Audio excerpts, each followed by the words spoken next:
You ask Tiger to solve.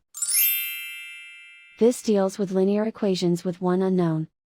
The final result is x equals -7. Let's solve it step by step.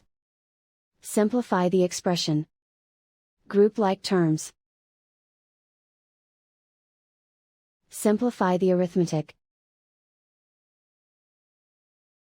Expand the parentheses. Simplify the arithmetic. Group all x terms on the left side of the equation. Add 3x to both sides. Group like terms. Simplify the arithmetic. Group like terms.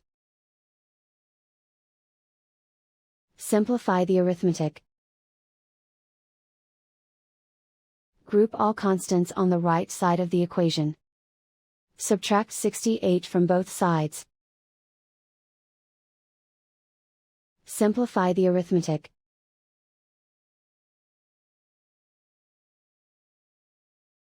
Isolate the x.